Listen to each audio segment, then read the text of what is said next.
Salut à tous. Avant de commencer cette histoire terrifiante qui va vous glacer le sang, abonnez-vous immédiatement et activez la cloche. Cette vidéo révèle des vérités choquantes sur l'immigration clandestine. Likez dès maintenant si vous êtes courageux, et dites-nous en commentaire de quel pays vous nous suivez. Cette histoire va bouleverser votre vision de l'émigration. Restez jusqu'à la fin car la chute est absolument terrifiante. Dans le petit village de Boubouni, au Mali, vivait un jeune homme de 25 ans nommé Kofi Traoré. Comme des milliers d'autres jeunes Africains, il rêvait de l'Europe, de ses opportunités dorées, de cette vie meilleure qu'on lui promettait dans les publicités et les récits des rares réussites du village. Kofi était forgeron, comme son père et son grand-père avant lui. Mais dans un monde de plus en plus modernisé, qui avait encore besoin d'un forgeron traditionnel. Les outils industriels envahissaient les marchés, et sa clientèle se réduisait chaque année. À 25 ans, il gagnait à peine de quoi nourrir sa femme Awa et leur petit garçon de 3 ans, Mamadou. Chaque soir, assis sous le grand baobab du village, Kofi écoutait les histoires des jeunes revenus d'Europe. Il parlait de salaires mirobolants, de voitures neuves, de maisons en dur. Mais il ne parlait jamais du voyage pour y arriver. Jamais de ceux qui n'étaient pas revenus. Jamais du prix réel à payer. Il faut que je parte, répétait-il à sa femme Awa chaque nuit. Ici, nous mourrons de faim. Là-bas, je peux nous construire un avenir. Regarde notre fils, il maigrit de jour en jour. Regarde-toi, tu n'as plus que la peau sur les os. Awa, sage comme les femmes de sa lignée, tentait de le raisonner avec ses mots doux et sa voix mélodieuse. Kofi, nos ancêtres sont enterrés ici. Cette terre rouge nous nourrit depuis des générations. Nos parents ont survécu aux sécheresses, aux famines, aux guerres. Pourquoi chercher le bonheur si loin quand Allah nous a donné cette terre? Mais Kofi était aveuglé par ses rêves européens, ensorcelé par les images de prospérité qu'il voyait sur les vieux téléphones du village. Il avait déjà contacté plusieurs passeurs, mais tous demandaient des sommes astronomiques, 3 000, 4 000, parfois 5 000 euros. Une fortune qu'il n'avait pas et n'aurait jamais en travaillant le fer traditionnel. Un jeudi matin, au marché hebdomadaire de Sikasso, alors que Kofi vendait ses derniers outils forgés, un homme s'approcha de lui. Grand, imposant, vêtu d'un magnifique boubou noir brodé de fils d'argent, il avait ce regard perçant qui semblait lire dans les âmes comme dans un livre ouvert. Ses mains étaient ornées de bagues étranges aux symboles inconnus, et autour de son cou pendait un collier de coris ancien qui brillait d'un éclat mystérieux. « Je sais ce que tu cherches, jeune forgeron, » dit l'homme d'une voix grave qui résonnait étrangement, comme si elle venait des profondeurs de la terre. Kofi leva les yeux, surpris par cette intrusion. L'homme n'avait pas l'apparence d'un client ordinaire. « Qui êtes-vous, grand frère ?» demanda Kofi avec le respect dû aux aînés. « On m'appelle Baba Samake, je suis, disons, un facilitateur de voyage particulier. J'ai entendu dire que tu voulais aller en Europe. » Kofi acquiesça prudemment. Quelque chose dans l'aura de cet homme le mettait mal à l'aise, mais la curiosité était plus forte. Baba Samake sourit, révélant des dents étonnamment blanches qui contrastaient avec son visage marqué par l'âge. « Les autres passeurs te demandent de l'argent. Moi, j'ai une méthode différente. Plus spirituelle, plus efficace aussi. Marche avec moi.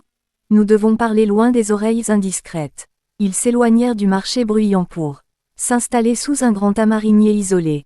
Baba Samake sortit de son sac un petit carnet relié en cuir noir, si vieux que les pages jaunies semblaient prêtes à se désintégrer. L'odeur qui s'en dégageait était étrange, un mélange d'encens et de quelque chose de plus troublant que Kofi n'arrivait pas à identifier. « Ce carnet contient les noms de tous ceux que j'ai aidés à traverser au cours des 20 dernières années. Regarde par toi-même. » Kofi parcourut les pages avec fascination. Des centaines de noms, de dates, de destinations. Paris, Londres, Berlin, Madrid, Rome. Tous avaient apparemment réussi leur traversée. Les dates remontaient à 2003, et chaque entrée était accompagnée d'une mention. Arrivée sans encombre, installation réussie, situation régularisée. « Comment faites-vous » demanda Kofi, de plus en plus impressionné. « Ces chiffres sont incroyables. Vous avez vraiment aidé tous ces gens. » Baba Samake referma le carnet avec un claquement sec et plongea ses yeux perçants dans ceux du jeune homme. Son regard était hypnotique, presque magnétique. J'ai conclu un pacte avec les esprits des frontières. Des entités ancestrales très puissantes qui gardent les passages entre les mondes depuis la nuit des temps. En échange de certains services, ils ouvrent toutes les portes devant mes protégés. Visa, contrôle douanier, patrouille en mer, tout devient invisible pour toi. Tu passes à travers les mailles de tous les filets comme un fantôme. L'instinct de Kofi lui soufflait de se méfier, mais l'attrait de l'Europe était devenu une obsession qui consumait sa raison. Quel service! Sa voix tremblait légèrement. Baba Samake eut un sourire énigmatique qui ne rassura pas du tout le jeune forgeron. Les esprits des frontières sont des entités très anciennes et très affamées. Ils se nourrissent d'une énergie particulière, l'amour familial, les liens du sang, l'essence même qui unit les familles. Plus le lien est fort et pur, plus leur pouvoir grandit. En échange de ton passage gratuit et garanti vers l'Europe, ils demandent simplement que tu leur offres. Baba Samake marqua une pause dramatique, observant attentivement la réaction de Kofi. L'esprit de ta famille. Kofi se redressa brusquement, le cœur battant. Comment ça? L'esprit de ma famille. Vous voulez dire? Les tuer. Sa voix était devenue aiguë sous l'effet de la panique. Baba Samake éclata d'un rire rassurant qui résonna étrangement dans l'air chaud de l'après-midi. Mais non, mon fils. Rien de si vulgaire, rien de mortel. Rassure-toi complètement. Ils ne mourront pas, ils ne souffriront même pas physiquement. Ils perdront simplement, progressivement, leur essence vitale, leur joie de vivre, leur capacité d'aimer, leur espoir, leurs rêves. Ils deviendront comme des coquilles vides, des corps sans âme. Et plus tu réussiras en Europe, plus ta fortune grandira, plus ils dépériront ici. C'est un équilibre parfait, ton bonheur se nourrit de leur vitalité. Kofi recula, horrifié par cette proposition monstrueuse. Jamais, je ne ferai jamais ça à ma famille. Vous êtes fous. Il se leva pour partir, mais la voix de Baba Samake l'arrêta net. Attends, jeune homme, ne prends pas de décision hâtive. Réfléchis bien à ta situation actuelle. Combien de temps pourras-tu encore nourrir convenablement ta famille avec ton métier de forgeron? Ton fils grandit, il aura bientôt besoin d'aller à l'école, d'avoir des vêtements corrects, des soins médicaux quand il tombe malade. Et ta femme, elle mérite mieux qu'une vie de misère perpétuelle, non. Elle qui t'a suivi sans jamais se plaindre, qui t'a donné le plus bel enfant du village. Ces mots frappèrent Kofi comme autant de coups de massue en plein cœur. C'était exactement ce qu'il se disait. Chaque nuit, rongé par la culpabilité et l'impuissance de ne pas pouvoir offrir une vie décente aux deux êtres qu'il chérissait le plus au monde. Restez jusqu'au bout, cette histoire va vous choquer. Et n'oubliez pas, notre boutique Waando Online propose des produits digitaux qui vous aideront à créer des opportunités chez vous sans avoir à tout sacrifier. Le lien est en description. Dites-nous aussi de quel pays vous nous regardez. De plus, continua Baba Samake d'une voix encore plus persuasive, cette situation ne serait pas définitive. Une fois que tu seras bien installé et riche en Europe, tu pourras revenir négocier avec les esprits. Ils acceptent toujours les marchandages, moyennant une contrepartie appropriée bien sûr. Tu pourrais racheter l'essence de ta famille avec une partie de ta fortune européenne. Quelle contrepartie exactement? Kofi sentait sa résistance faiblir malgré lui. On verra le moment venu. Chaque cas est particulier. L'important, c'est que des solutions existent toujours pour celui qui a les moyens de les payer. Alors, mon jeune ami, marché conclu. Kofi rentra chez lui le cœur lourd comme une enclume, tiraillé entre l'horreur de la proposition et l'attrait irrésistible de la solution qu'elle représentait. Pendant 3 jours et 3 nuits, il tourna et retourna l'offre de Baba Samake dans sa tête, incapable de trouver le sommeil. Sa famille dépérissait lentement mais sûrement sous ses yeux impuissants. Son fils tombait de plus en plus souvent malade par manque de nourriture correcte et variée. Awa avait encore maigri cette semaine, et ses magnifiques yeux noirs avaient perdu leur éclat d'antan, remplacés par une résignation douloureuse qui brisait le cœur de son mari.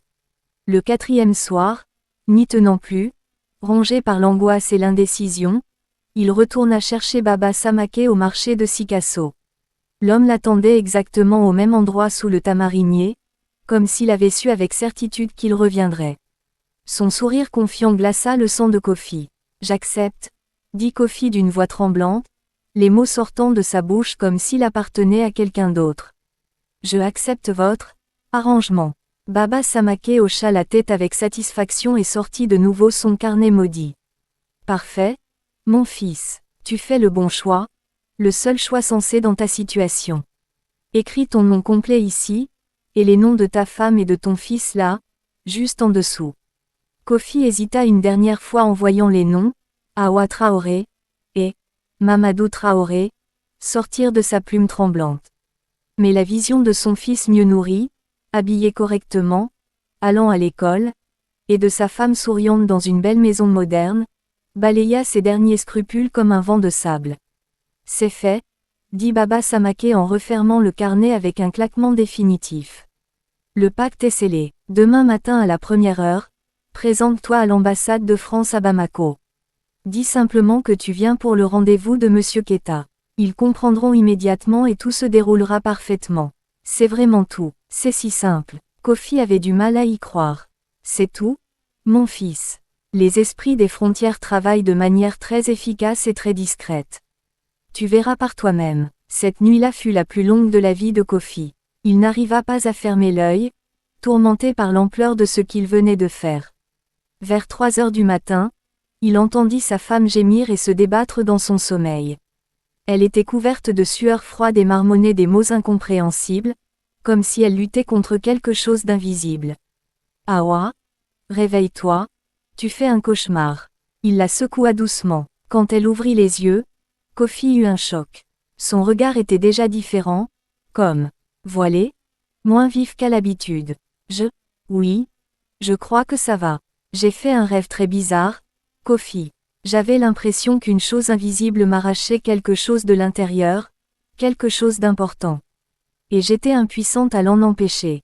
Kofi sentit un frisson glacé lui parcourir l'échine, mais il chassa cette pensée troublante. Ce n'était sûrement qu'une coïncidence, rien de plus.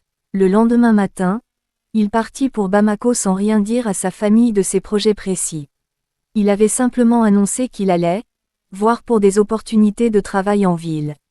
À l'ambassade de France, quand il mentionna le nom de Monsieur Keita, à l'accueil, la réaction fut immédiate et stupéfiante. L'agent consulaire, dont les yeux devinrent soudain vitreux comme ceux d'un somnambule, tamponna son passeport sans même regarder ses documents ou lui poser la moindre question. Visa Schengen accordé pour la France. Validité 1 an, entrée multiple. Bon voyage, Monsieur Traoré. Kofi n'en croyait pas ses yeux ni ses oreilles. En moins de 3 minutes, il avait obtenu ce que d'autres attendaient des mois, parfois des années. Baba Samake n'avait décidément pas menti sur l'efficacité de sa méthode. Le voyage vers la France se déroula dans des conditions absolument surréalistes. Chaque contrôle, chaque frontière s'effaçait littéralement devant lui comme par magie noire. Les douaniers le regardaient sans vraiment le voir, leurs yeux glissant sur lui comme s'il était transparent. Les policiers vérifiaient machinalement ses papiers d'un air complètement absent. Même son vol Paris, initialement complet selon le site internet, avait mystérieusement une place libre de dernière minute à un tarif dérisoire.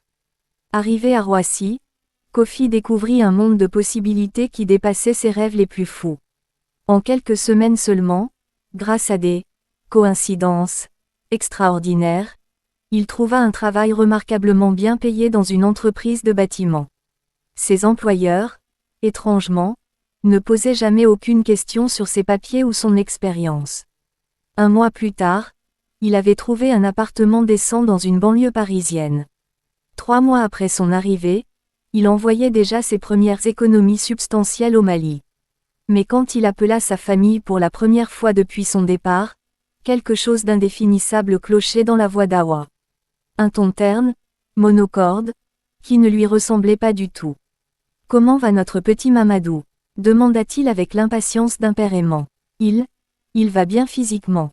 Mais il ne sourit plus beaucoup, Kofi. En fait, il ne sourit plus du tout.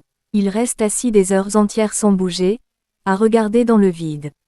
J'ai emmené voir le docteur du dispensaire, il dit qu'il n'a rien de visible, mais... Et toi, ma chérie, tu as l'air fatiguée dans ta voix. Je suis toujours fatiguée maintenant, même le matin au réveil. Et j'ai l'impression d'avoir oublié comment être heureux.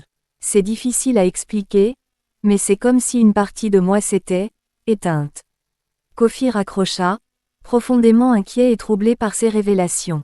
Mais sa réussite professionnelle fulgurante l'absorbait tellement qu'il chassa rapidement ses préoccupations lointaines de son esprit. En 6 mois seulement, il avait économisé plus qu'en 10 années de labeur au Mali. Il achetait déjà un beau terrain à Boubouni pour construire la maison de leurs rêves à son retour.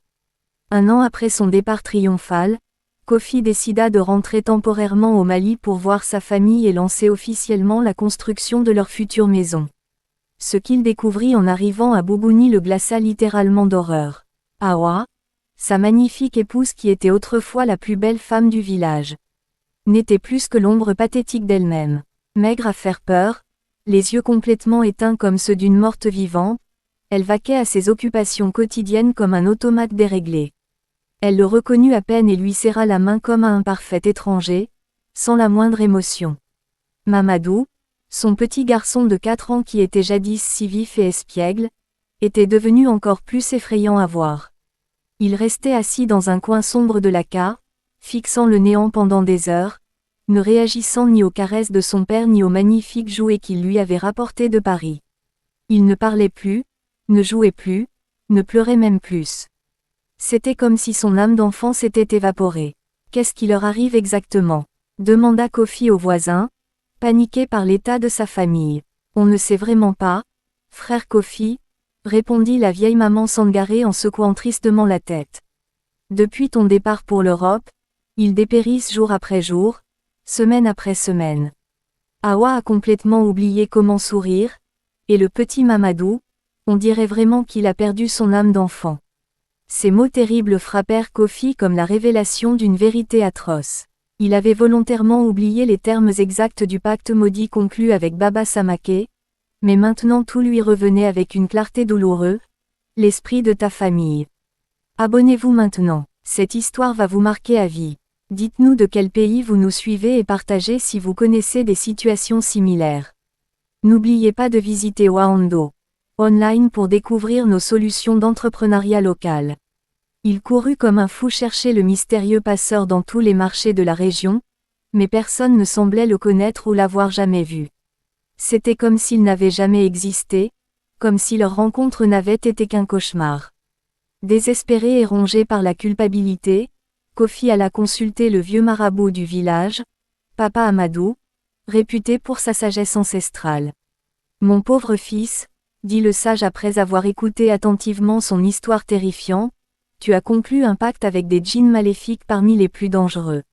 Ils ont littéralement volé l'essence vitale de ta famille pour alimenter ta réussite artificielle en Europe. Plus tu prospères là-bas, plus ils s'affaiblissent ici. C'est un équilibre démoniaque. Comment puis-je les sauver? Il doit bien exister un moyen. Papa Amadou secoua tristement sa tête blanche. Ce genre de pacte satanique ne peut être rompu que si tu acceptes de perdre absolument tout ce que tu as gagné grâce à lui, et de donner quelque chose de bien plus précieux encore en échange. Quoi? Je donnerai n'importe quoi. Ta propre essence vitale, mon fils. Tu deviendras exactement comme eux maintenant, mais ils retrouveront la leur. C'est le seul moyen de rompre définitivement le pacte. Kofi n'hésita pas une seule seconde. Je le ferai immédiatement. Que faut-il faire exactement? Papa Amadou le regarda avec compassion. Réfléchis bien encore une fois, mon enfant. Tu ne seras plus jamais le même homme. Tu perdras définitivement ta joie de vivre, tes émotions, tes rêves, tes espoirs. Tu existeras, mais tu ne vivras plus vraiment. Cette nuit-là, Kofi serra sa femme et son fils dans ses bras pour ce qui serait peut-être la dernière fois en tant qu'homme complet. Awa ne réagit toujours pas, mais Mamadou, l'espace d'un instant magique, sembla le reconnaître et esquissa un sourire fantomatique. Au petit matin, Papa Amadou procéda au rituel ancestral d'inversion du pacte. Dans un cercle sacré tracé à la craie blanche, entouré de bougies rituelles et d'offrandes aux ancêtres, Kofi prononça les paroles sacrées qui allaient sceller définitivement son destin et sauver sa famille. L'effet fut immédiat et saisissant. Il sentit comme si une force invisible aspirait violemment quelque chose au plus profond de son être. Ses couleurs émotionnelles, ses sensations de bonheur, ses élans du cœur s'estompaient une à une comme des bougies qu'on souffle. En même temps, Il vit Hawa ouvrir grand les yeux, comme si elle se réveillait d'un long cauchemar de plusieurs mois. Mamadou se mit à pleurer à chaudes larmes, le tout premier signe de vie authentique qu'il manifestait depuis le départ de son père. « Kofi, c'est vraiment toi », dit Hawa d'une voix faible mais redevenue humaine et chaleureuse. Il la regarda longuement, mais ne ressentit plus rien du tout. Ni joie, ni soulagement, ni amour. Il les aimait toujours, il le savait intellectuellement, mais il ne le sentait plus dans son cœur devenu de pierre. Les mois suivants furent d'une étrangeté absolue. Sa famille reprenait miraculeusement vie jour après jour. Mamadou recommençait à jouer, à rire, à faire des bêtises d'enfant. Hawa retrouvait son sourire éclatant et sa joie de vivre communicative. Mais Kofi était devenu un homme complètement vide à l'intérieur. Il travaillait mécaniquement, parlait sans aucune émotion, existait sans vraiment vivre. En France, sa situation professionnelle miraculeuse s'effondra aussi mystérieusement qu'elle avait commencé.